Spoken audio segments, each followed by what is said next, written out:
মরুভূমির মাঝখানে প্রতিমধ্যে প্রচন্ড তুফান আর বৃষ্টি। বৃষ্টি থেকে বাঁচার জন্য এর একটা পাহাড়ের গুহার ভেতরে ঢুকেছে। হঠাৎ থান্ডার, বজ্রপাত, বিজলি, মুষলধারে বৃষ্টি। বৃষ্টির পানিতে পিচ্ছিল হয়ে উপর থেকে বিশাল প্রকাণ্ড একটা পাথরের খণ্ড এসে গুহার মুখের মধ্যে আটকে গিয়েছে।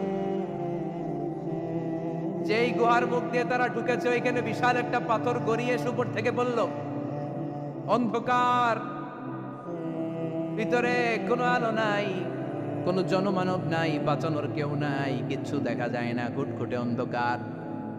বাইরে থেকে আলো আর অক্সিজেন যে আসবে ওই সুযোগটাও নাই।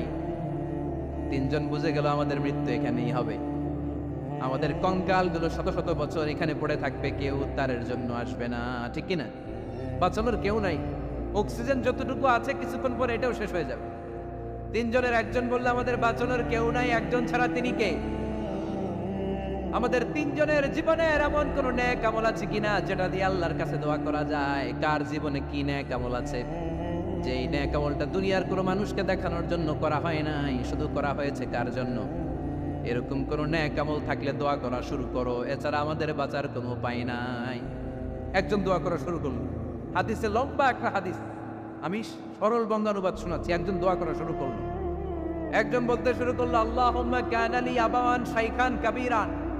ও আল্লাহ, আমার বৃদ্ধ বৃদ্ধা মা বাবা ছিল, আমি পেশায় ছিলাম রাখাল। প্রতিদিন রাখালগিরি করার পরে, ছাগলের দুধ দহন করার পরে যখন বাসায় ফিরে আসতাম, সবার আগে আমি আমার আব্বা আম্মারে দুধ খাওয়াতাম। আব্বা আম্মাকে দুধ খাওয়ানোর পরে আমার সন্তানদের মুখে, আমার স্ত্রীদের মুখে আমি দুধ তুলে দিতাম। একদিন আমার আসতে দেরি হয়ে গেল, এসে দেখি আব্বা আম্মা ঘুমিয়ে গেছে। দুধের বাটি নিয়ে আমি আব্বা আম্মার মাথার সামনে দাঁড়িয়ে রইলাম। মনে মনে ভাবলাম, আব্বা আম্মা যখন ঘুম থেকে জাগবে, আব্বা আম্মারে আগে আমি দুধ খাওয়াবো, তারপরে ছেলে মেয়েরে খাওয়াবো, স্ত্রীদেরকে খাওয়াবো। দাঁড়িয়ে রইলাম। আমার ছেলে মেয়েরা এসে আমার কাছে বললো, আব্বা খাবার দাও। আমি দেই নাই। ক্ষুধার জ্বালায়, ক্ষুধার যন্ত্রণায় পাগল পড়া হয়ে আমার কলিজার টুকরা ছেলে মেয়েগুলো আমার পায়ের মধ্যে পড়ে কাঁপতে লাগলো, আব্বা একটু দুধ দাও, ক্ষুধা লেগেছে। ও আল্লাহ, আমি দেই নাই। ফজর পর্যন্ত দাঁড়িয়ে রইলাম। ফজরের সময় যখন আব্বা আম্মা ঘুম থেকে উঠলেন, সবার আগে আব্বা আম্মারে দুধ খাওয়ালাম, তারপরে ছেলে মেয়েদের মুখে তুলে দিলাম। ও আল্লাহ, ও আল্লাহ, ওই দিনে সারা রাতটা আমি দাঁড়িয়ে আব্বা আম্মার জন্য যে দাঁড়িয়েছিলাম, দুনিয়ার কাউরে দেখানোর জন্য নয়, শুধু তোমারে খুশি করার জন্য। ওই রাতের ইবাদতটা যদি তোমার কাছে পছন্দ হয়, বা ফাররিজ আন্না মা নাহনু ফি, আজকে যেই বিপদে আমরা আছি, বিপদ থেকে তুমি বাঁচা। বলার সাথে সাথে 1/3, 1/3 পাথরটা ডান দিকে সরে। সুবহানাল্লাহ পড়বেন না? এবার বাইরে থেকে আলো আসতে শুরু করেছে, অক্সিজেন ঢুকতে শুরু করেছে, তাদের মনের মধ্যে স্বস্তি ফিরে এসেছে। এবার দ্বিতীয় জন দোয়া শুরু করলো, আল্লাহ, আমার এক চাচাতো বোন ছিল, এত সুন্দরী, আমার জীবনে এত সুন্দরী নারী আমি দেখি নাই, এত সুন্দরী নারী। ওয়া কুনতু উহিব্বুহু বিআশাদ্দি মা ইউহিব্বুর রিজাল আন নিসা। একজন পুরুষ একজন নারীকে যত ভালোবাসতে পারে, আমি ঠিক ততটা ভালোবাসতাম আমার এই সুন্দরী কাজিনকে, চাচাতো বোনকে। কিন্তু আমার মনের কথা আমার চাচাতো বোনরা আমি বুঝাতে পারি নাই। একদিন লজ্জা শরমের মাথা খেয়ে চাচাতো বোনরা আমি বললাম, তোরে আমি বড্ড ভালোবাসি, একান্তে আমি তোরে চাই। চাচাতো বোন বললো, এত এত স্বর্ণ মুদ্রা যেদিন জমাতে পারবা ওই দিন আমারে বাবা। এবার আমি স্বর্ণ মুদ্রা জমাতে লাগলাম। জমাতে জমাতে জমাতে জমাতে বছর শেষে স্বর্ণ মুদ্রার থলে নিয়ে চাচাতো বোনের হাতে দিলাম। চাচাতো বোন আমার অপকর্মে রাজি হয়ে গেল। গোপন একটা রুমের ভেতরে আমরা ঢুকলাম। দুইজনেই জামা কাপড় খুলে নেকেড হলাম, সিনা করব, পাপ কাজ করব। একেবারে ফাইনাল ডেস্টিনেশন আমরা চলে গেলাম। পাপ কাজ যখন আমরা শুরু করব, ইন দা মিন টাইম আমার চাচাতো বোন আমার ডেকে বলে, ও আমার চাচাতো ভাই, ইত্তাকিল্লাহ, ইত্তাকিল্লাহ, আল্লাহরে ভয় কর, আমার সতীত্ব নষ্ট করে দিস না। আল্লাহ ওই মুহূর্ত থেকে ফিরে আসা কোনো পুরুষের পক্ষে সম্ভব ছিল না। ইত্তাকিল্লাহ, এই বাক্যটা শুনে, তোমার আওয়াজ শুনে আমার কলিজার মধ্যে কাঁপুনি ছুটে গিয়েছে। তোমার নাম শুনে আমি আর ধৈর্য ধারণ করতে পারি নাই। চিৎকার মেরে জামা পেড়ে ওই ঘর থেকে বের হয়ে গেলাম। ও আল্লাহ, শুধুমাত্র কেবলমাত্র একমাত্র তোমার ভয়ে ওই দিন আমি আমার চাচাতো বোনের সাথে পাপ কাজে লিপ্ত হই নাই।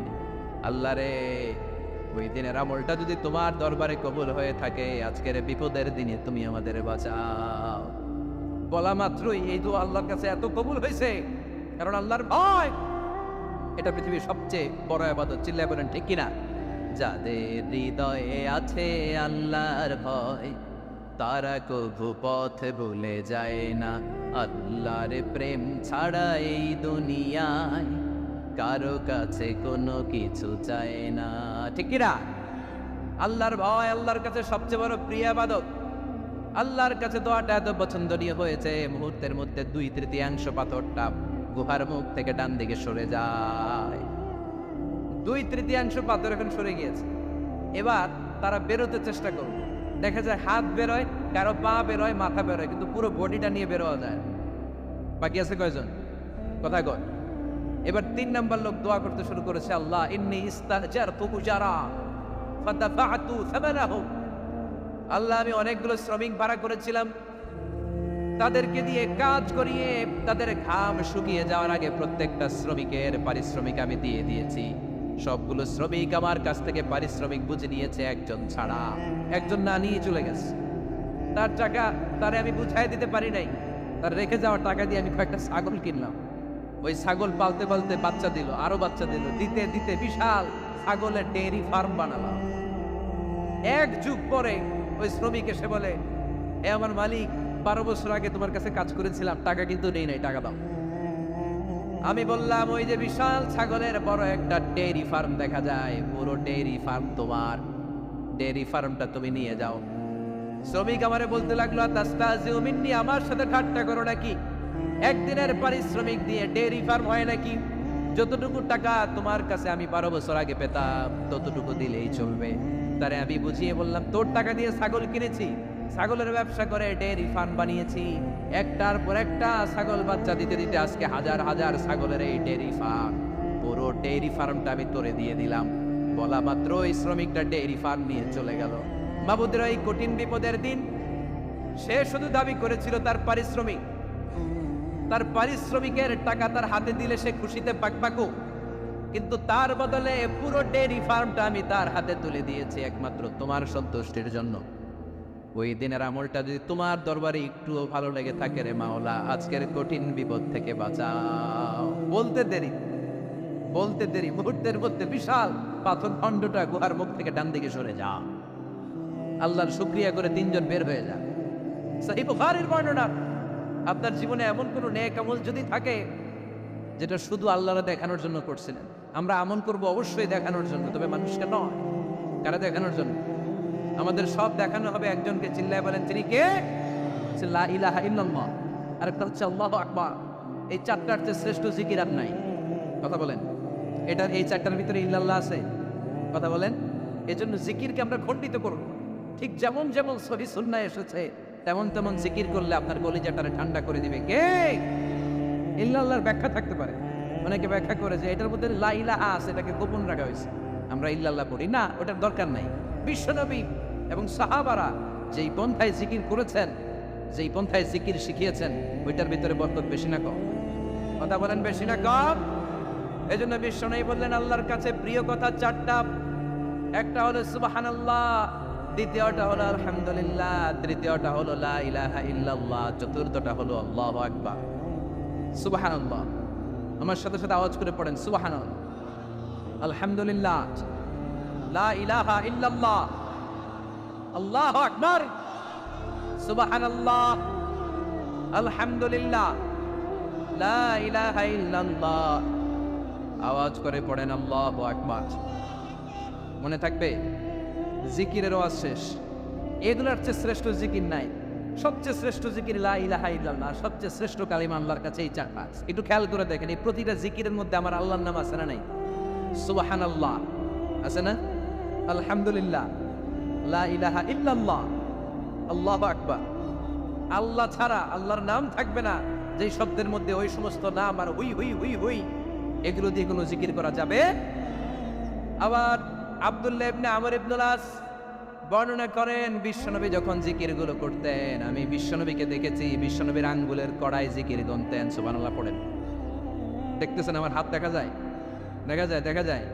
রাআইতুন নাবিয়্যা, আব্দুল্লাহ ইবনে আমর ইবনুল আসের বর্ণনা, রাআইতুন নাবিয়্যা ইয়াকিদুত তাসবিহা বিয়ামিনিহি, আমি বিশ্বনবীকে ডান হাতের গিড়ার ভেতরে তাসবিহ গুনতে শুনেছি, তাসবিহ গুনতে দেখেছি। সুবহানাল্লাহ পড়েন। এখন আমরা লম্বা তাসবিহ ধরো নেই না, এটা জায়েজ, কিন্তু শ্রেষ্ঠ হচ্ছে হাতের গিড়ায় গণা। এই প্রতিটা গিড়া in the day of judgment আপনার পক্ষে সাক্ষী দিবে। মনে থাকবে? কিভাবে গুনবেন? বা হাতে না ডান হাতে? ডান হাত উঁচু করেন সবাই এইভাবে। নামাজ শেষ, আল্লাহু আকবার পড়ে 3 বার ইস্তিগফার পড়ে গণা শুরু এইভাবে, সুবহানাল্লাহ। ঠিক আছে? এরপর আলহামদুলিল্লাহ, এরপর আল্লাহু আকবার। সবাই রাজি তো? সবাই রাজি? আল্লাহ তুমি কবুল করো। আরো জোরে পড়েন আমিন। তাহলে আমরা তাওবার পদ্ধতি জানলাম, কেন আমরা ইস্তিগফার করব জানলাম, এরপরে জিকিরের খুঁটিনাটি জানলাম। এবার কেমন করে আল্লাহর কাছে দোয়া করবো এটাও জানার দরকার আছে না নাই? বিশ্বনবী বললেন না, দোয়া মুখুল ইবাদত, দোয়া হলো ইবাদতের নির্যাস। যে দোয়া করে না সে কিছুই করে না। তিরমিজির আরেক বর্ণনায় বিশ্বনবী বললেন, আদ-দুআউ ওয়াল ইবাদত, দোয়াটাই হলো ইবাদত। দোয়াটাই ইবাদত। ধরেন আমি দোয়া করা শুরু করলাম, এটাই ইবাদত। নামাজ যেমনি ইবাদত, জিকির যেমনি ইবাদত, হজ করা যেমনি ইবাদত, দোয়া করাটা। এজন্য প্রতি নামাজের শুরুতে দোয়া আছে না নাই? সূরাতুল ফাতিহার আরেক নাম সূরাতুদ দোয়া, দোয়ার সূরা। আমরা প্রত্যেকবার সূরা ফাতিহা যখন পড়ি আমরা পড়ি ইহদিনাস সিরাতাল মুস্তাকিম। সবাই পড়েন ইহদিনাস সিরাতাল মুস্তাকিম। ও আল্লাহ, আপনি আমাদেরকে সরল সঠিক পথ দেখান। পড়েন আমিন। ও আল্লাহ, show us the right path, show us the correct path, show us the middle path. আল্লাহ, মধ্যম পন্থা দেখান, মাঝামাঝি রাস্তাটা দেখান, সিরাতুল মুস্তাকিম দেখান। আমাদেরকে রাস্তা দেখায় কে? কথা বলেন না। আমরা যদি পথ ভুলে যাই, পথ দেখায় দেয় কে? আমি যদি কোনো দিন পথে ভুলে যাই, হাত ছানি দিয়ে কাছে নিও, মমতার বন্ধনে আমায় বেঁধে সব ভুল ক্ষমা করে দিও। আমি যদি কোনো দিন পথে ভুলে যাই, হাত ছানি দিয়ে কাছে নিও, মমতার বন্ধনে আমায় বেঁধে সব ভুল ক্ষমা করে দিও। আমি যদি কোনো দিন পথে ভুলে যাই, পড়ে হাত ছানি দিয়ে কাছে নিও, মমতার বন্ধনে আমায় ডেকে সব ভুল ক্ষমা করে দিও। চিল্লায় পড়ে না আরো জোরে আমিন। এজন্য বিশ্বনবী বললেন যে দোয়া বাদ দিল তার সব বাদ। কারণ দোয়া দিয়ে নামাজ শুরু, দোয়া দিয়ে সব শুরু। দোয়াটাই হলো ইবাদত। চিল্লায় বলেন ঠিক কিনা? আর দোয়া ও সিলাহুল মুমিন, দোয়া হচ্ছে মুমিনের উইপেন, অস্ত্র, মুমিনের বড় অস্ত্র। যেখানে সবকিছুর দৌরাত্ম শেষ, ওইখানে দোয়ার দৌরাত্ম শুরু। যেখানে সবকিছুর কারিশমা শেষ, ওখান থেকে দোয়ার কারিশমা শুরু। এরকম অনেক ক্যান্সারের মতো দুরারোগ্য ব্যাধিতে আক্রান্ত, ডক্টর ফাইনালাইজ করে দিয়েছে বাঁচবে না, 2 মাস বাঁচবে। কয় মাস? কথা বলেন। মাত্র 2 মাস সে বাঁচবে। তারপরও দেখা গেছে লোকটা 7 বছর বেঁচে ছিল। আছে না নাই? দোয়া, the power of dua. Everything is pre-written, but by supplication it's rewritten. সবকিছু আগে লেখা থাকে। মহাবিশ্ব সৃষ্টির 50,000 বছর আগে আমাদের ভাগ্যে কি ঘটবে সব লিখে রেখেছে কে? সব অপরিবর্তনীয়। কিন্তু এই তাকদিরেরও কিছু জিনিস আল্লাহ চেঞ্জ করে দেয় দোয়ার বরকত। এজন্য দোয়া করার দরকার আছে না নাই? মায়ের কাছে দোয়া চাবেন, মায়ের দোয়া আল্লাহ ফেরায় না। মুসলিম ব্যক্তির দোয়া আল্লাহ ফেরায় না, মুসাফিরের দোয়া আল্লাহ ফেরায় না। যিনি রোজা রেখে দোয়া করেছেন তার দোয়া আল্লাহ ফেরায়। বেশি বেশি আল্লাহর কাছে দোয়া করতে রাজি আছেন তো? কিন্তু দোয়াটা হইতে হবে সিনসিয়ার, একনিষ্ঠ দোয়া। অনেকে দেখবেন দোয়াও করে ওদিকেও তাকায় আছে, জুমার নামাজে প্রায় হয় বিশাল দোয়াও করতেছে আবার এদিকে, আছে না নাই? আবার দোয়াও করে মোবাইলও টিপে, কথা কন। আবার আমরা আলোচনা শেষে দোয়াও করি, পোলাপাইন সেলফিও তোলে, আছে না নাই? সিনসিয়ারিটি নাই। আপনার কি পরিমাণে সিনসিয়ারিটি আছে এটার উপর ডিপেন্ড করবে আপনার দোয়া কবুল হবে কি হবে না। একজন দোয়া করলে মুহূর্তে কবুল, চোখ বন্ধ করলে আল্লাহর আরশে চলে যায়। মদিনার সাথে ওর কানেক্টিভিটি বেড়ে যায়, আল্লাহর সাথে কানেক্টিভিটি বেড়ে যায়। সে ফিল করে সে আল্লাহর সাথে কানেক্ট হয়ে গিয়েছে। আর আরেকজন দোয়ার মধ্যে খুঁজা কিছু পায় না, আছে না নাই? তো দুই দোয়ায় পার্থক্য আছে না? কথা কন। এজন্য সম্মানিত ভাইরা, দোয়াই যখন করবেন সিনসিয়ারলি করবেন, কানেক্টিভিটিটাকে স্ট্রং করার চেষ্টা করবেন। সিনসিয়ার দোয়া is like a missile. Missile নাম শুনছেন? হামলা করে না, মিসাইল হামলা করেছে ইসরায়েল, শোনেন নাই? মারলে একেবারে ধ্বংস করে যায় সব। এই মিসাইল হামলা, ড্রোন হামলা, এগুলো লক্ষ্য বস্তু ভেদ করে ভয়ঙ্কর ভাবে, ইঞ্চি ইঞ্চি, মাইক্রো ইঞ্চি মেপে মেপে এমন ভাবে এই বোমাটা মারবে, ঠিক জায়গা মতো এটা ফিট হয়ে যাবে। তেমনি দোয়ার মতো আপনি যদি দোয়া করতে জানেন, একনিষ্ঠতার সাথে সিনসিয়ারিটি সাথে যদি দোয়াটা করে ফেলতে জানেন, এই দোয়া মুহূর্তে আল্লাহর আরশে যেয়ে নক করবে। সুবহানাল্লাহ পড়েন। আর মুমিনের দোয়া কখনো ফেরত যায় না। দোয়া করলে এই মুমিনের দোয়া কবুল করে নেয় কে? আপনি জীবনে যত দোয়া করছেন সব কবুল। All of your supplications are accepted. Whatever you have supplicated to your Lord, যাই চেয়েছেন সব কবুল। অনেকে বলে হুজুর এটা একটা কথা কইলেন, সব দোয়া বুঝি কবুল? কত দোয়া করলাম, জীবনে কত কিছু চাইছি, কই কিছুই তো দেয় নাই। এরকম আছে না নাই? অনেকে বলে হুজুর কত চাইলাম আল্লাহ আমার দিল না। 5টা আল্লাহ মেয়ে দিয়েছে, একটা ছেলের জন্য কাবাঘর ধরেও দোয়া করে আসছি, হাজরে আসওয়াদ ধরে দোয়া করে আসছি, মুলতাজামে দোয়া করে আসছি, আরাফাতের ময়দানে দোয়া করছি, কই আল্লাহ দিল না। আর আপনি ওয়াজে যত দোয়া করছেন সব কবুল করে নিছে কে? কন্ট্রাডিক্ট হয়ে গেল না? আমি বললাম সব দোয়া কবুল, আর আপনারা কইতেছেন কই কত কিছু তো পাই নাই। আল্লাহর দোয়া কবুল করার 3টা পদ্ধতি আছে। কয়টা? আপনাদের জীবনী আসছে, কথা শুনতেছেন তো? 3টা পদ্ধতিতে তিনি দোয়া কবুল করেন। চিল্লায় বলেন কয়টা? আপনি দোয়া করা মাত্রই আল্লাহ দোয়াটা অ্যাকসেপ্ট করে নেয়। আল্লাহ বলে accepted, rejected he never shed your সাপ্লিকেশন is rejected. তোমার দোয়া রিজেক্ট করে দিলাম, এটা আল্লাহ কখনো বলে?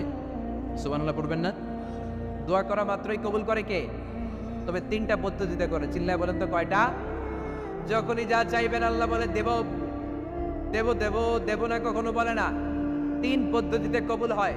পদ্ধতি নাম্বার 1, কোন বিষয় আল্লাহর কাছে চাইলেন, দোয়া করলেন, আল্লাহ বলে দেব দেব বলেই তিনি দিয়ে দেয়, ফলে আপনি পেয়ে যান, আপনি খুশি। সুবহানাল্লাহ পড়েন।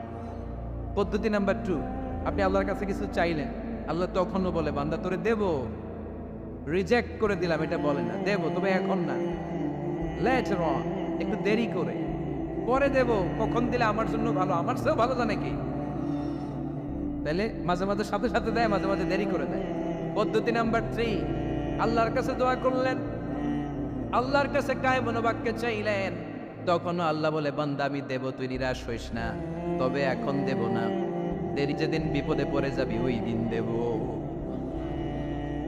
যেদিন পিতা সন্তানরে চিনে না, সন্তান পিতারে চিনবে না, পীর সাহেব মুরিদরে চিনবে না, মুরিদ পীর সাহেবরে চিনবে না, মুসল্লি ইমাম সাহেব চিনবে না, ইমাম মুসল্লি চিনবে না, নেতা কর্মী চিনবে না, কর্মী নেতারে চিনবে না। চিনলে এখন ঠিক কিনা? কেউ কাউরে চিনবে না, কেউ কাউর কোনো উপকারে আসতে পারবে না। ওই কঠিন দিনে তোরে আমি দেব রে গোলাম। তাহলে এই যে এতগুলো দোয়া ছোটবেলা থেকে আনটিল টুনাইট, এই রাত পর্যন্ত যে দোয়াগুলো আল্লাহর কাছে করছেন, লস হয়েছে? চিল্লায় বলেন লস হয়েছে না লাভ? লস না লাভ? আল্লাহ বলে গোলাম যা বেশি বেশি দোয়া কর, উজিবু দাওয়াতাদ দাঈ ইযা দাআন। আমার বান্দা আমার কাছে চাইতে দেরি হয়ে যায়, দোয়া কবুল করতে দেরি হয়, এজন্য বারবার চাইতাম। না দিলেও চাও, না দিলেও হয় একটু পরে দিন, দেরি করে দিবে, যখন আমার জন্য উপকার হবে, ভালো হবে, তখন দিবে, তা না হলে কিয়ামতের ময়দানে দিবে। চিল্লায় বলেন ঠিক কিনা? বেশি বেশি দোয়া করুন, সবার জন্য করবেন, নিজের জন্য করবেন, ফ্যামিলি মেম্বারসদের জন্য করবেন, শুভাকাঙ্ক্ষীদের জন্য করবেন, শত্রুদের জন্য বেশি করবেন, হেটার্স যারা আছে ওদের জন্য বেশি দোয়া। আল্লাহ যেন এগুলোর হেদায়েত দেয়। ইসলাম বিরোধী যারা এদের জন্য দোয়া, হিন্দু বন্ধু থাকলে এদের জন্য দোয়া, হেদায়েতের দোয়া, ঠিক কিনা? সবাই সবার জন্য দোয়া করেন। অনেকে কয় হুজুর আমি আরেকজনের জন্য করবো, কেন হ্যাটটা হ্যাঁ করবো, আমার দোয়া আমি করুম, আছে না নাই? না, আপনি তার জন্য করবেন। আপনি যদি আপনার ভাইয়ের জন্য দোয়া করেন, ফেরেশতারা বলে ওয়ালাকা বিমিসলিন, মানে আল্লাহ সে তার ভাইয়ের জন্য যেই দোয়া করলো এই দোয়াটা আগে তার জন্য তুমি কবুল করে নাও। আপনি যদি দোয়া করেন আল্লাহ আমার ভাই অসুস্থ, তুমি তারে সুস্থ করে দাও, ফেরেশতারা বলে আল্লাহ যেই লোকটা দোয়া করলো তার মধ্যে যদি কোনো রোগ থাকে আগে তারে সুস্থ করে দাও, পরে বাইরে। ফেরেশতাদের দোয়া কবুল করে নেয় কে? আপনার দোয়া কবুল হইতেও পারে নাও হইতে পারে, কিন্তু ফেরেশতারা আল্লাহর কাছে দোয়া করলে এটা কবুল হবে না। আপনি যদি দোয়া করেন আল্লাহ আমার ভাইয়ের আর্থিক অবস্থা খুব খারাপ, তারে ধনী বানিয়ে দাও, ফেরেশতারা বলে ওয়ালা কাবি মিসলিন, ও আল্লাহ এই দোয়াকারী তার ভাইয়ের জন্য যে এই দোয়াটা করেছে আগে তার জন্য দোয়াটা কবুল করে নাও। সুবহানাল্লাহ পড়ে। এজন্য বেশি বেশি দোয়া করতে রাজি আছেন? বারবার চাই, সকালে বিকালে দুপুরে রাতে শীতকালে গ্রীষ্মকালে সব সময় আমরা দোয়া করবো কার কাছে? আল্লাহর কাছে। বারবার চাইলে আল্লাহ খুশি হয়ে, বারবার না চাইলে আল্লাহ রেগে যায়। দুনিয়ার সিস্টেমের একেবারে বিপরীত। আমি যদি এই ভাইয়ের কাছে কোনো একটা বিষয় নিয়ে আজকে যাই, ভাই আমারে 1000 টাকা দেন, বিপদে পড়ছি, দিল 1000 টাকা, নেন বিপদ সাহেব উদ্ধার। এক সপ্তাহ পরে আবার ভাইজান বড় বিপদে আছে 1000 টাকা, তারপরে উনি লজ্জায় পড়ে দিবে, আসছে যখন দেই। পরের সপ্তাহে আবার মিয়া সাহেব 1000 টাকা, ওই দিন বলবে ভাই 1000 নাই 500 নিয়ে যান, কথা কম। এর পরের মাসে যদি বলি ভাই বিপদে পড়ছি, দিবে নাকি? লাঠির বাড়ি আছে না নাই? প্রতি সপ্তাহে সপ্তাহে তোমার বিপদ, কথা কন। তার মানে এই দুনিয়ার সিস্টেম হচ্ছে একটা বিষয় নিয়ে বারবার কারো কাছে যাওয়া যায় না, চাওয়া যায় না, শরম লাগে, কথা কন। কিন্তু আল্লাহর সিস্টেমটা একেবারে উল্টো। আল্লাহর কাছে বারবার না চাইলে তিনি রেগে যায়। তিরমিজির বর্ণনা, ইন্নাহু মান লাম ইয়াসআলিল্লাহ ইয়াগদাব আলাইহি, যে ব্যক্তি কোনো বিষয় নিয়ে বারবার আল্লাহর বিরক্ত করে না, তার উপর আল্লাহ রেগে যায়। আর বারবার চাইতে যে লোকটা আল্লাহরে বিরক্ত করতে চায় তার উপর আল্লাহ খুশি হয়ে যায়। এজন্য চাবেন আল্লাহর কাছে আজকে থেকে, যাবেন দোয়া করলে যে কবুল হয় বিশ্বাস হয় মুসলমান। নেক আমলের ওসিলা দিয়ে দোয়া কবুল হয়। আপনার জীবনে যদি কোনো নেক আমল থেকে থাকে, যে নেক আমলগুলো আপনি আল্লাহর সন্তুষ্টির জন্য করেছেন, আমি আজকের মাহফিল আল্লাহর নামে একটা কসম কেটে বলে যাই, ওয়াল্লাহি আল্লাহর কসম করে আমি আপনাদের বলছি, আপনার জীবনের এমন কোনো নেক আমল যদি থাকে যে আমলটা শুধুমাত্র কেবলমাত্র আপনি আল্লাহকে খুশি করার জন্য করেছিলেন, ওই নেক আমলের ওসিলা দিয়ে দোয়া করতে দেরি হবে, দোয়া কবুল হতে দেরি হবে। বিশ্বাস হয়? সন্দেহ লাগছে মনে? বিশ্বাস হয় সবার? নেক আমলের ওসিলা, ওই নেক আমলটা শুধুই হয়েছে কার জন্য? চোখের পানি ছাড়ছিলেন এক রাতে আল্লাহর ভয়ে, কাউরে দেখানোর জন্য না। ওই নেক আমল। রাত্রিবেলা হেঁটে যাচ্ছিলেন মসজিদের পাশ দিয়ে, দেখলেন দান বাক্স লেখা, কেউ নাই। কত 500 টাকার নোট বের করে ঢুকাই দিছিলেন। এটা হচ্ছে শুধু আল্লাহরে দেখানোর জন্য নেক আমল, ঠিক কিনা? আল্লাকা সিররুন ইনদাল্লাহ বাইনাকা আনতা ওয়া বাইনাল্লাহ, আল্লাকা সাদাকাতুন তাখফা লা ইয়ালামুহা ইল্লাল্লাহ, আল্লাকা সিররুন ইনদাল্লাহ বাইনাকা আনতা ওয়া বাইনাল্লাহ, আল্লাকা সাদাকাতুন তাখফা লা ইয়ালামুহা ইল্লাল্লাহ। সুবহানাল্লাহ পড়েন। আল্লাকা সিররুন ইনদাল্লাহ, তোমার আর তোমার রবের মাঝে গোপন কিছু আছে কি যেটা আল্লাহ ছাড়া কেউ জানে না? তোমার কি কোনো গোপন দান আছে কি যেটা আল্লাহ ছাড়া কেউ দেখেনি? সুবহানাল্লাহ পড়েন। এমন কোন আমল যে আমলটা আপনি করেছিলেন শুধু আল্লাহর খুশির জন্য, ওই আমলের ওসিলা দিয়ে দোয়া করলে কবুল করবে কে? হেদায়েত দেওয়ার মালিক একজন, চিল্লায় বলেন তিনি কে?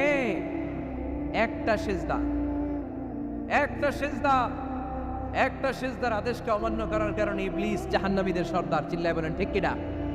ওয়াইদ কুলনা লিল মালাইকাতি ইসজুদু লিআদম ফাসাজাদু ইল্লা ইবলিস আবা ওয়াস্তাকবারা ওয়া কানা মিনাল কাফিরিন। আল্লাহ বললেন, ও ফেরেশতাকুল সবাই আমার আদেশ মোতাবেক আদমকে সেজদা করো। সবাই সেজদা করলো, একজন ছাড়া, সে কে? আরো জোরে বলেন কি নাম? আবা, অস্বীকার করলো, ওয়াস্তাকবারা, অহংকার দেখালো, ওয়া কানা মিনাল কাফিরিন, কাফিরদের অন্তর্ভুক্ত হলো, জাহান্নামীদের সর্দার হলো। কয়টা সেজদার আদেশ? আওয়াজ করে বলেন, কয়টা সেজদার আদেশ অমান্য করছে? সেজদা কয়টা দেয় নাই? আপনি দেন নাই কয়টা? হ্যাঁ, আমরা দেই নাই কয়টা? এক সেজদা না দিয়ে জাহান্নামীদের লিডার। আমরা সেজদা মিস করছি কয়টা? মুসলমান সেজদায় লুটিয়ে পড়তে হবে একজনের খুশির জন্য, তিনি কে? তাহলে কোরআনকে যে প্রশ্ন করেছি, কোরআন সব উত্তর দিয়ে ফেললো। কোরআন আমাদেরকে জানিয়ে দিল, তোমরা সবাই আল্লাহর নৈকট্য প্রাপ্ত বান্দা হতে চাও, আল্লাহর কাছের বান্দা হতে চাও, তাহলে ওয়াসজুদ, কি করো? সবাই বলে নাই, আওয়াজ করে বুঝছো, বলো মুসলমান, ওয়াসজুদ মানে কি? সেজদা করো। সেজদা করলেই আল্লাহর কাছে যাওয়া যায়। মনের যত জ্বালা যন্ত্রণা দুঃখ ব্যথা আপনি সেজদায় পড়ে আল্লাহরে বলেন। কোনো বায়া লাগবে না, কোনো মিডিয়া লাগে না, কোনো সিরিয়াল লাগে না, কোনো অ্যাপয়েন্টমেন্ট লাগে না, ডাকতে দেরি, ডাকে সাড়া দিতে দেরি হয়।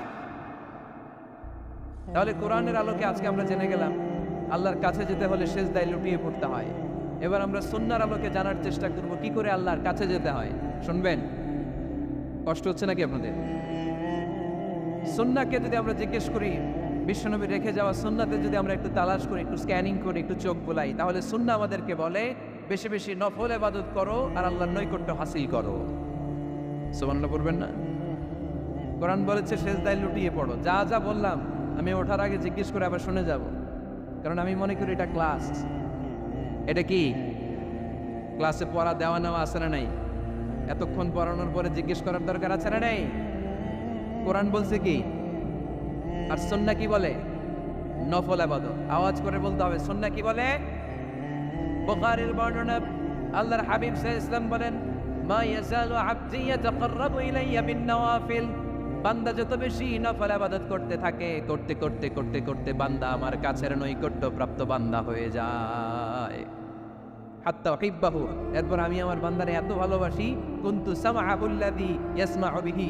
বান্দা যখন শোনে সে তার নিজের কান দিয়ে শোনে না, আমি আল্লাহর কানে শুনি। কুনতু বাসারাহুল্লাযী ইউবসিরু বিহি। বান্দা যখন দেখে নিজের চোখে দেখে না, আমি আল্লাহর চোখে দেখে।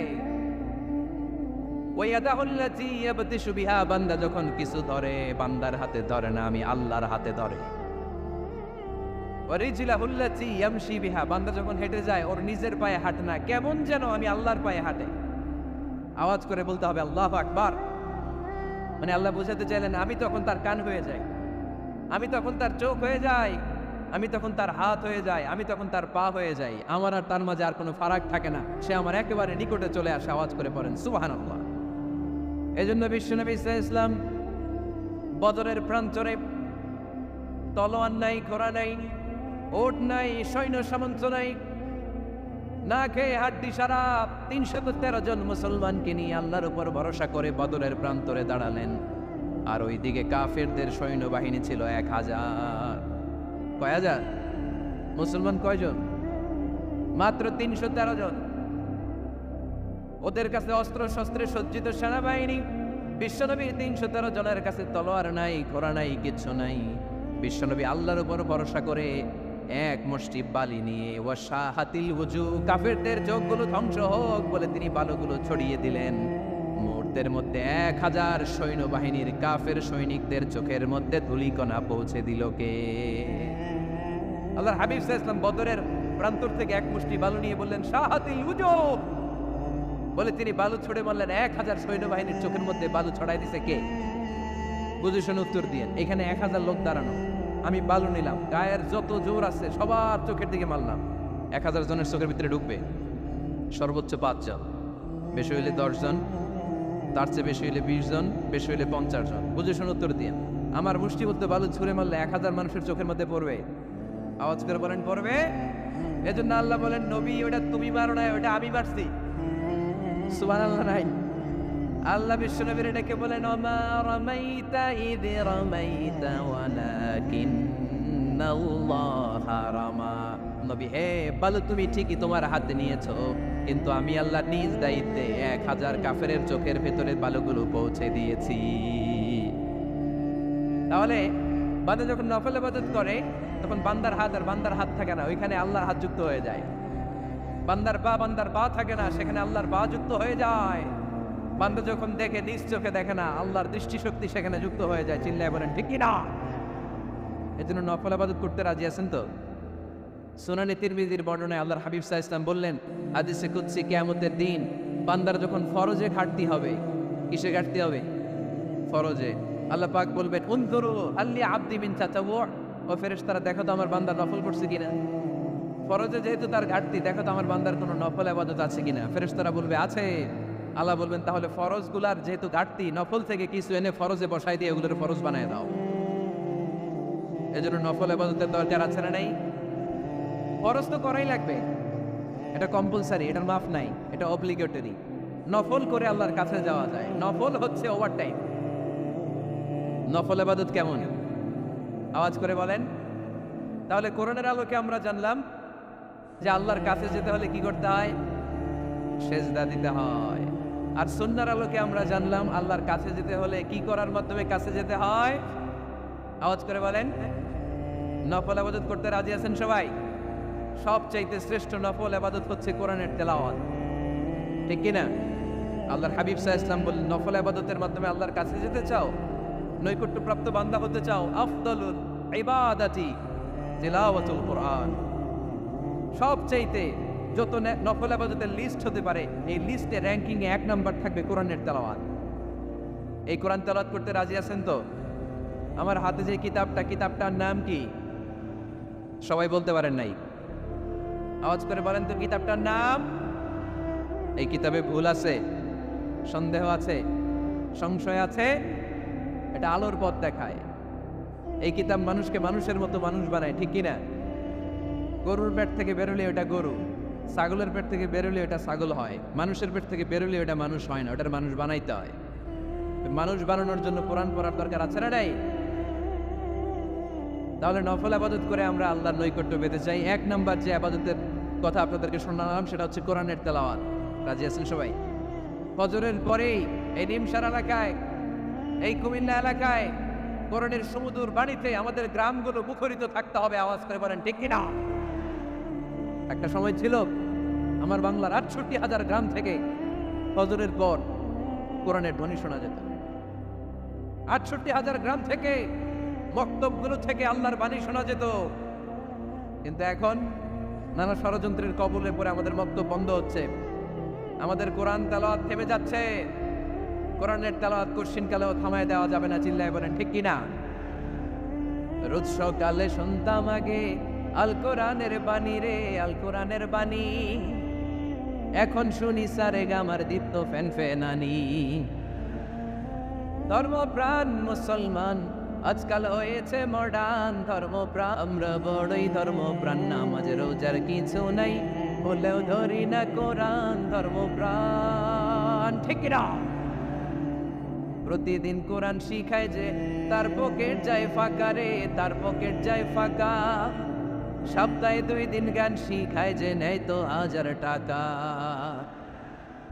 ধর্মপ্রাণ মুসলমান আজকাল হয়েছে মডার্ন, ধর্মপ্রাণ ধর্মপ্রাণ আমরা বড়ই ধর্মপ্রাণ, নামাজ রোজার কিছু নাই, বলেও ধরি না কোরআন। ধর্মপ্রাণ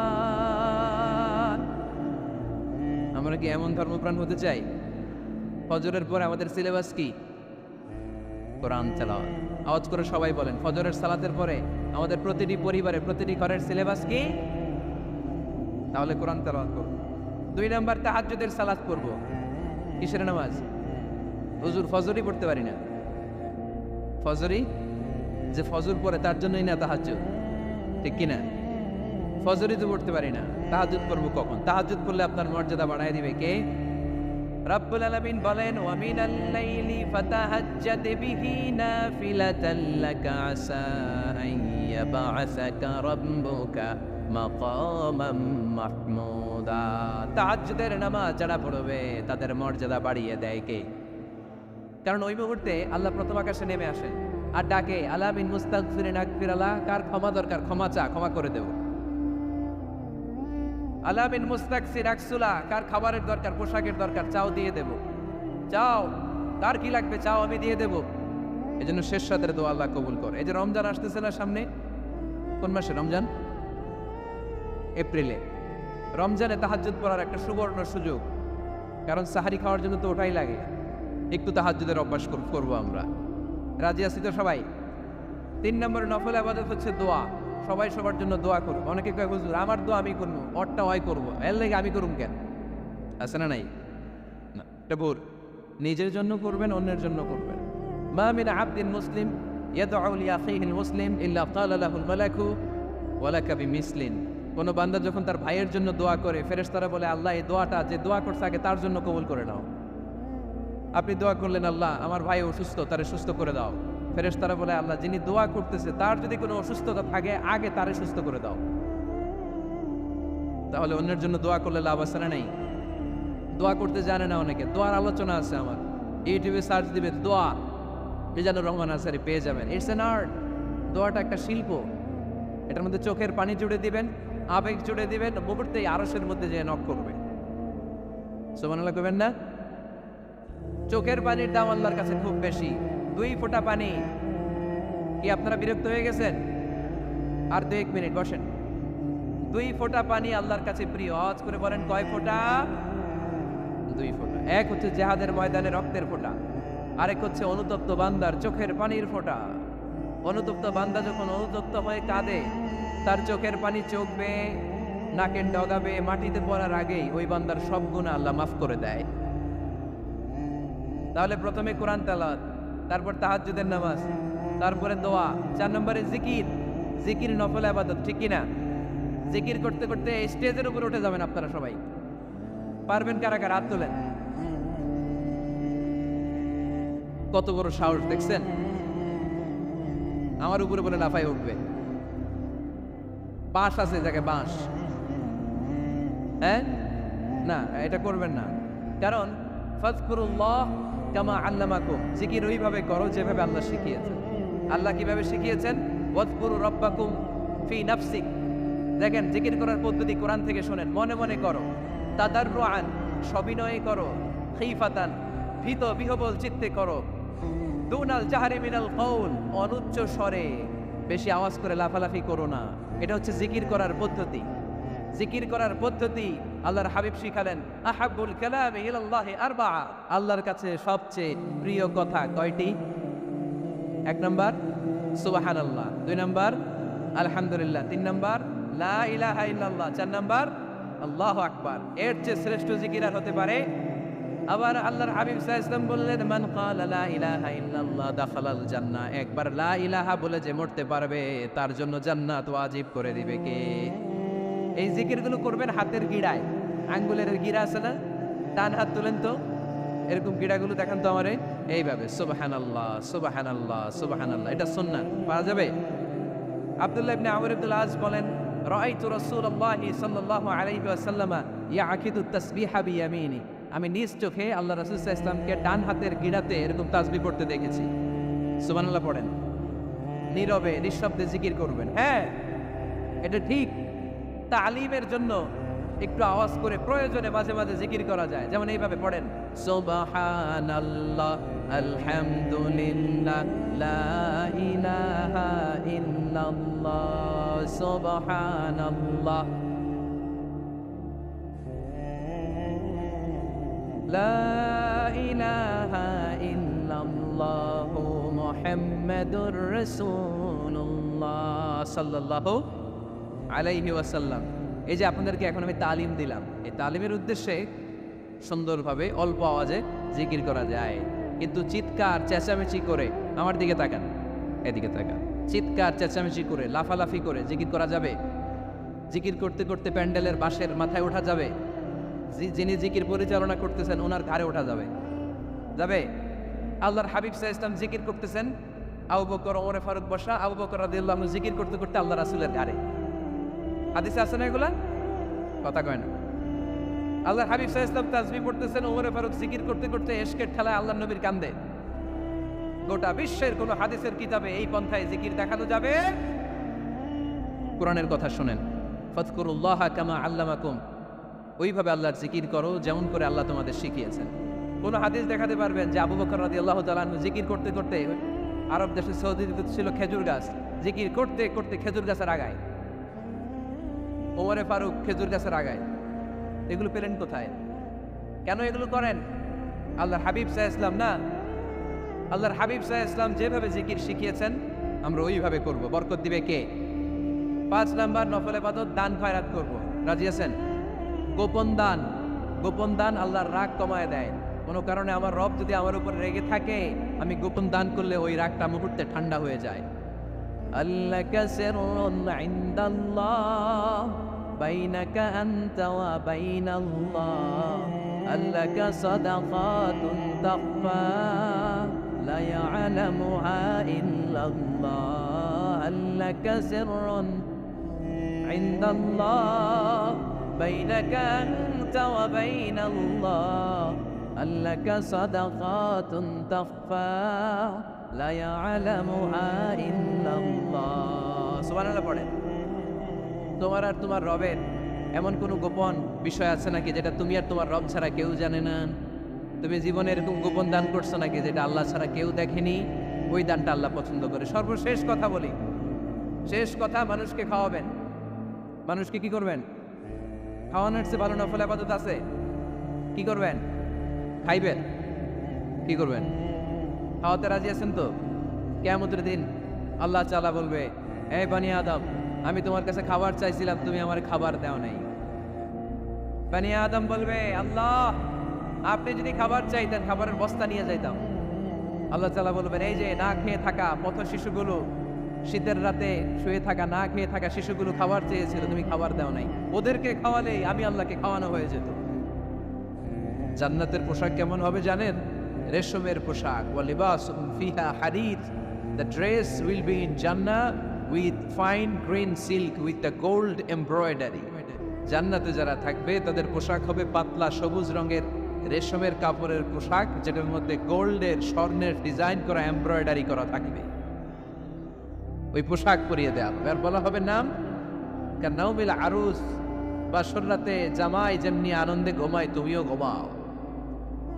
দুনিয়াতে অনেক কষ্ট সহ্য করছো, দুনিয়াতে পুলিশের দৌড়ানি, র্যাবের দৌড়ানি, আছে না নাই? ইসলামের পক্ষে যারা কথা বলে নিজ এলাকায় পরবাসী, আছে না নাই? আহা, মামলা আমলা, চক্কি ঝামেলা ঝুঁকি একটার পর একটা, তার পিছু ছাড়ে না। সে ঘুমাইতেও পারে নাই, চিল্লায় বলেন ঠিক কিনা? আনন্দের ঘুম আমরা সেদিন দেব, ইনশাল্লাহ। কবেন না? নাম কানাউমিল আরুস। বাসর রাতে বর যেমনি কনেকে নিয়ে ঘুমায় ঘুমাও। দুনিয়াতে ঘুমাইতে পারো নাই, দুনিয়াতে খালি দৌড়াইছো। কি করছো?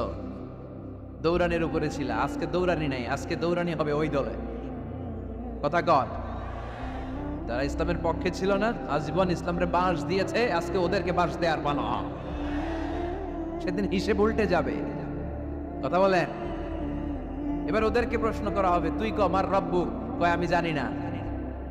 কি জানোস? কয় কিছুই জানি না। কি যে জানি না ওইটাও জানি না। দ্বিতীয় প্রশ্ন, ওয়ামা দীনুক, তোর ধর্মের নাম কি? কয় জানি না। ফেরেশতারা কয় আর প্রশ্ন বাকি একটা, তারপরে আঙ্গ খেলা শুরু। ওমান হাযার রাজুল, do you know this person? দেখো তো এই লোকটার চিনা চিনা লাগে কিনা। কয় না, চিনি না। আমি কিচ্ছু জানি না, আমি কিচ্ছু মনে করতে পারছি না। খালি আমি মদ খাইতাম আর চিয়ার্স করতাম, এটা মনে আছে।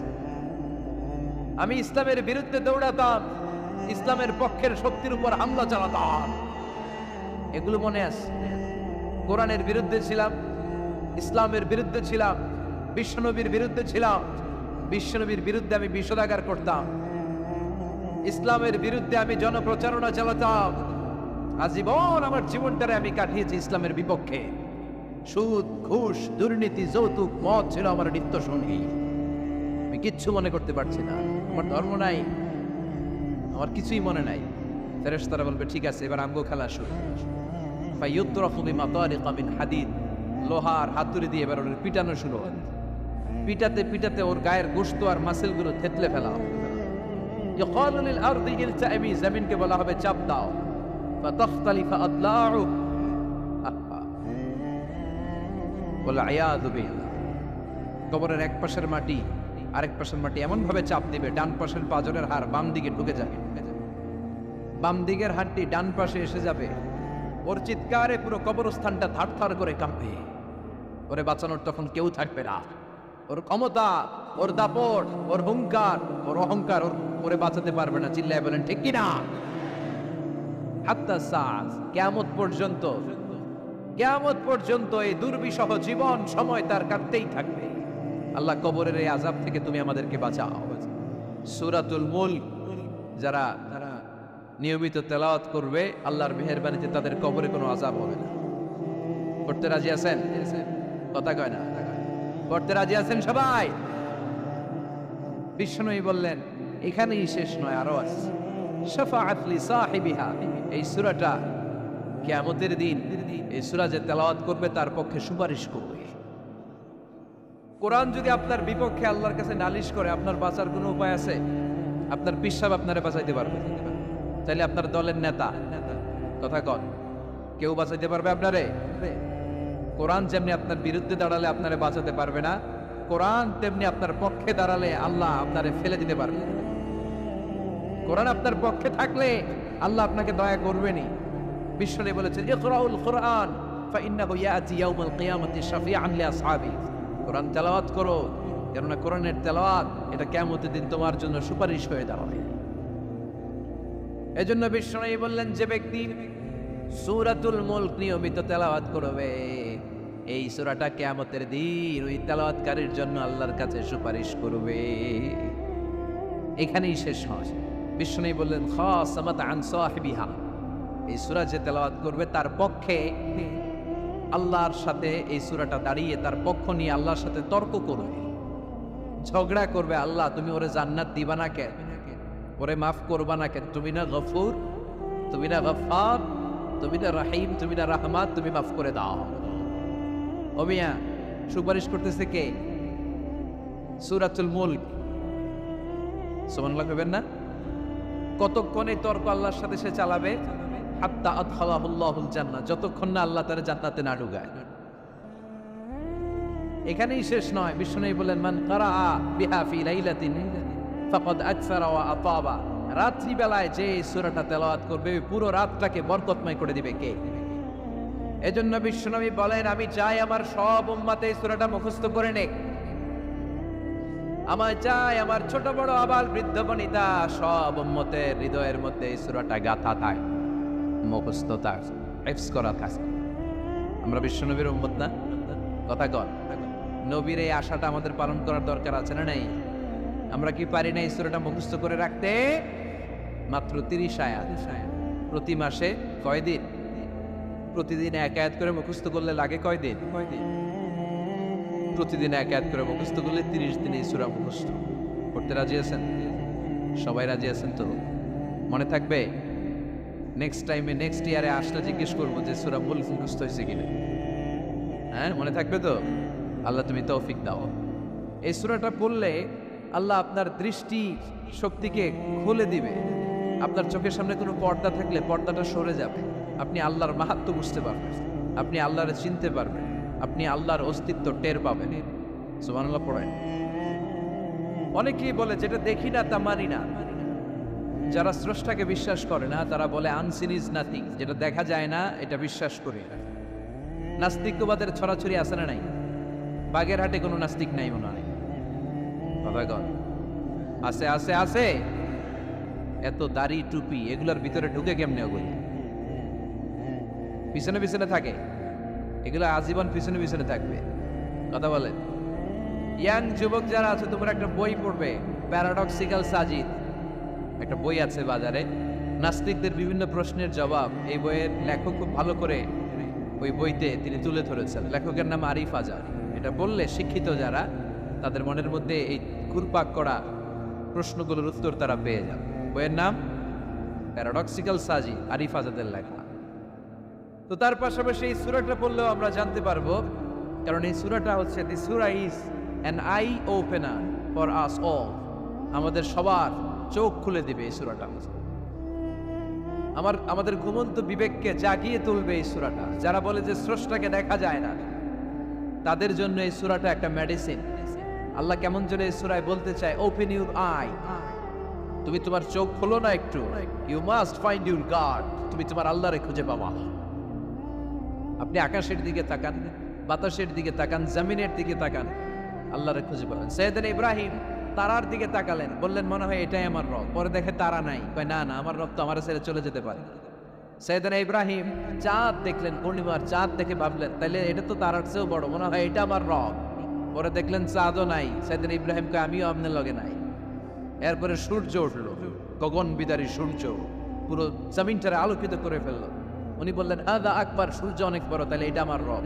পরে বিকেলবেলা যখন সূর্য ডুবে যায়, সাইয়েদনা ইব্রাহিম কয় না, আমার রব তো আমার ছেড়ে কোথাও চলে যেতে পারে। তখন তিনি চিন্তা গবেষণার মধ্য দিয়ে মহাসত্যের খোঁজ পেলেন। সুবহানাল্লাহ পড়ে। মহাসত্য হচ্ছেন একজন, চিৎকার করে বলতে হবে তিনি কে? সে আল্লাহ বলে, গোলাম, আমার অস্তিত্ব অনুভব করার জন্য তোমাকে ডজন ডজন বই পড়া লাগবে না, ডক্টরের ডিগ্রি লাগবে না, তুমি আমার সৃষ্টি করা এ বসুন্ধরার দিকে তাকাও, এই গাছপালা নেয়ামত রাজির দিকে নজর বুলিয়ে তাকাও, তুমি সাগর দেখো, তুমি পাহাড় দেখো, তুমি ঝর্ণা দেখো, ঝর্ণার কলো কলো আওয়াজের ভেতরে আমি আল্লাহরে খুঁজে পাবো। কথা কর। মাননীয় প্রধানমন্ত্রীর হাতে, আস্তে আস্তে যাও, তুমি তো পুরো মাইক নাড়ায় ফেলিস। ক্ষমতা কার হাতে? নাকি প্রধানমন্ত্রীর হাতে? র্যাবের প্রধানের হাতে, পুলিশ প্রধান ডোনাল্ড ট্রাম্পের হাতে, ভ্লাদিমির পুতিনের হাতে, নরেন্দ্র মোদীর হাতে? কার হাতে? জোরে বলায় বিশ্বাস হয়? কিন্তু আমরা কিন্তু প্রায়শই বলি সকল ক্ষমতার উৎস জনগণ। এভাবে রাষ্ট্রীয়ভাবে কিছু কুফরি আমাদেরকে শিক্ষা দেওয়া হয়েছিল, এখন ঠিক কিনা? এটা রাষ্ট্রীয় কুফরি। সকল ক্ষমতার উৎস জনগণ নয়, সকল ক্ষমতার উৎস একজন, চিল্লায় বলেন তিনি কে? আপনি নিজের একটু নিজের জিজ্ঞেস করেন তো যে আপনার ক্যাপাসিটি কতটুকু? আমার ক্যাপাসিটি আসলে কতটুকু? আমি আসলে কতদূর করতে পারি, কতদূর ক্ষমতা আমার আছে? একটু জিজ্ঞেস করে দেখেন। ডায়রিয়া যাদের হয় 5 বার 7 বার 10 বার যদি টয়লেটে যাওয়া লাগে, ওর চেহারার দিকে আর তাকানো যায়? নিজেকে দিয়ে ভাবেন, যেদিন আপনার পেট মোচড় দিয়ে ডায়রিয়া হয়েছে, 7 বার 8 বার ইমোটিল ট্যাবলেট খাওয়ার পরে, স্যালাইন খাওয়ার পরেও ভালো হচ্ছে না, 10 বার 12 বার যেতে যেতে চেহারাটা সাদা হয়ে যাচ্ছে, গায়ে কোনো শক্তি নাই, এরপরে 3-4 জন কাঁধে করে টয়লেটে ঢোকা হয়, আছে না নাই? 10 বার 12 বার টয়লেটে গেলে আর কোনো শক্তি নাই, আই মরে যাইও, আই আর হাইতান নরে মাফ করি দে, এরকম হয় না? তখন ভয় লাগে, মনে হয় যে আমি আসলেই মরে যাবো, সবার কাছে বিদায় নেয়, আমারে মাফ করে দাও, আমি হয়তো বাঁচবো না। কত লিমিটেড পাওয়ার আমাদের, কত দুর্বল। 5 বার টয়লেটে গেলে চেহারার দিকে তাকানো যায় না, চেহারা ভেস্টি মেরে থাকে। সে নাকি ক্ষমতার মালিক। আল্লাহ বলেন, ওয়া খলিকাল ইনসানু দাঈফা, তোদেরকে আমি দুর্বল করে বানিয়েছি। শুধু আমরাই দুর্বল না, আমি দুর্বল, আমার বাপ দুর্বল, আমার দাদা দুর্বল, আমার 14 গোষ্ঠী দুর্বল, আমরা দুর্বলের ঘরের দুর্বল। সবল হচ্ছে একজন, তিনি কে? এজন্য সকল ক্ষমতার উৎস কোন দৃষ্টিতে, কোন যুক্তিতেই টিকে না যে সকল ক্ষমতার উৎস নাকি মানুষ। এই কথাটা যুক্তির আলোকে টিকে? সকল ক্ষমতার উৎস কে? কি ক্ষমতা আছে আমাদের? কোনো ক্ষমতাই নাই। আজকে কেউ যদি পেছন থেকে চিৎকার দিয়ে বলে, হুজুর প্যান্ডেলে সাপ, মজা করে বলছি, এতে অনেকে খুঁজতেছে কই সাপ, কই সাপ। দেখছেন ক্ষমতার মালিক নাকি আমরা? আর আসলেই যদি 3-4টা সাপ ফস করে এদিক দিয়ে ফালা চলতো, black mamba, king cobra, Python, হ্যাঁ, এই সাপগুলো যদি ফস করে এখানে ঢুকতো, আপনাদেরকে খুঁজে পাওয়া যেত? এতক্ষণ স্লোগান চলে, এখন দৌড়, আছে না নাই? সাপ বাদ দেন, ভাউয়া ব্যাং চিনেন? অথবা কোলা ব্যাং? বাগেরহাটে কি বলে, কি করে? খালি লাফায়। 10টা ভাউয়া ব্যাং, 2টা স্টেজে আর 8টা প্যান্ডেল ছেড়ে দেওয়া হবে, অবস্থাটা কি হবে জানেন? ভাউয়া ব্যাং আর কি লাভ দিবে? এর চেয়ে বড় লাভ দিবেন আপনার, এর চেয়ে বড় লাফাইতে লাফাইতে আমরা ভাগবো। এই হচ্ছে আমাদের অবস্থা। নিজেকে একটু জিজ্ঞেস করেন যে how much capacity I belong, কতটুকু ক্ষমতা আমার আছে। আহা, মাঝে মাঝে বাসে যখন আমরা চড়ি, পেশাব চাপে না? কথা বুঝতেছে না বোধহয়। আমরা বাসে করে সফরে যাচ্ছি, পেশাব চাপে না? চাপে। ড্রাইভাররে অনুরোধ করার পরে ড্রাইভার বলে, এই বাসের নিয়ম হচ্ছে ঢাকা টু কক্সবাজারে থামবে একবার, কয়বার? আরো 20 কিলোমিটার পরে ওইখানে থামানো হবে। ওই বেটার যান যায় পেশাবের চাপে। এরকম পরিস্থিতিতে আমরাও জীবনে কালে ভদ্রে 2-1 বার পড়েছি কিনা? ওই সময়ের কথাটা একটু খেয়াল করেন যে আপনার কি অবস্থা হয়েছিল তখন। সে নাকি ক্ষমতার মালিক, সে নাকি সকল ক্ষমতার উৎস, যার 10 মিনিটের পেশাব আটকে রাখার ক্ষমতা তার থাকে না। এজন্য মানুষ কখনো ক্ষমতার উৎস হতে পারে না। চিৎকার করে বলতে হবে, সকল ক্ষমতার উৎস কে? কি দুর্বল আমি। মশা কামড়াইলে মশারে ধরতে পারি না, মারতে পারি না, তো মশা ওইরা কই চলে যায় খুঁজেও পাই না। কুত্তা এম করে কামড়াইলে আমরা কুত্তারে কামড়াইতেও পারি। কথা বলেন, অসহায় হয়ে তাকিয়ে থাকি। আহা, কি দুর্বল আমরা, কি দুর্বল, কোনো ক্ষমতা নাই। তুফান, ঝড়, জলোচ্ছ্বাস, ভূমিকম্প হলে টের পাওয়া যায় আমরা কত দুর্বল। বাগেরহাটে মনে ভূমিকম্প হয় না? হয়। আহা, মাঝে মাঝে মাঝরাতে 3টায় 4টায় ভূমিকম্প হয় না? লোকজন দৌড়, কেউ লুঙ্গি সহ দৌড়, কেউ লুঙ্গি থুইয়া দৌড়, কারণ আগে যান বাঁচাতে হবে, এটা ফরজ। কি বিপদে আমরা পড়েছি, দৌড়। দুধের বাচ্চাটা পড়ে থাকে, ওরে কোলে নিয়ে দৌড় দিব, নাকি স্ত্রীকে ডাকবো, নাকি ভাড়াটিয়াদেরকে উঠাবো, নাকি ছাদ থেকে নিজেই লাফ দেব? ভূমিকম্প যখন শুরু হয়, আমেরিকা যখন ভূমিকম্প শুরু হয়, ডোনাল্ড ট্রাম্প যে বিল্ডিং এ থাকে, ডোনাল্ড ট্রাম্প মনে হয় দৌড় দেয়। কথা বলেন। আমাদের প্রধানমন্ত্রী যে বিল্ডিং এ থাকে, ওই বিল্ডিং এ যদি ভূমিকম্প হয়, কথা কন, আমি কই নাই, কিন্তু আপনারা কইছেন দৌড়। বাঁচার জন্য দৌড় দিতে হবে। আমি একটা ভিডিও দেখেছি, একটা টেলিভিশন প্রোগ্রামে, লাইভ প্রোগ্রাম চলছিল, সরাসরি সম্প্রচার। লাইভ বুঝেন? সরাসরি সম্প্রচারের প্রোগ্রাম। তো লাইভ প্রোগ্রাম, উপস্থাপক বসে আছে এদিকে, এদিকে অতিথিরা। ইন দ্য মিন টাইম শুরু হয়েছে ভূমিকম্প। উপস্থাপক মাইক থুইয়া দই, অতিথিরা ওঠে নাই, অতিথিরা বসে আছে, কারণ মেকআপ টেকআপ সব শেষ, ক্যামেরা রেডি। একটু পরে ভূমিকম্প আরো বেড়ে গেল, এবার অতিথিরাও দৌড়। কি অসহায়, কি দুর্বল। ভূমিকম্প যখন শুরু হয়, মানুষগুলো খালি দৌড়ায়, খোলা মাঠে যেতে চায়। বিল্ডিং টাওয়ার গুলো যেন গায়ের উপর থপাস করে না পড়ে বাঁচতে যায়। কি যায়? বাঁচতে যায়। যার বাঁচার জন্য লড়াই, ও নাকি ক্ষমতার মালিক। এটা বিশ্বাস করবে কেউ? কক্সবাজারে যখন তুফান শুরু হয়, জলোচ্ছ্বাস শুরু হয়, ওখানে একটা দ্বীপ আছে, পাহাড়ি দ্বীপ, নাম মহেশখালী। ওইখানে বৌদ্ধদের স্বর্ণ মন্দির আছে। সেখানে যখন তুফান 30 ফিট 40 ফুটের জলোচ্ছ্বাস হয়, ওই বৌদ্ধ মন্দিরের বৌদ্ধগুলো নিচে নেমে জিকির করা শুরু করে দেয় আল্লাহ। কার জিকির করে? কারণ ওরা খুব ভালো করেই জানে যে গৌতম বুদ্ধ আমাদের বাঁচাতে পারে না, বাঁচাতে পারে একজন। চিল্লায় বলেন, যিনি কে? এই জন্য বিপদে পড়লে টের পাওয়া যায় যে আমরা কত দুর্বল। আমি গত পরশু ঢাকা থেকে এসেছি। আমার প্রোগ্রাম ছিল সাতক্ষীরায়। ঢাকা থেকে যশোর, নভোয়া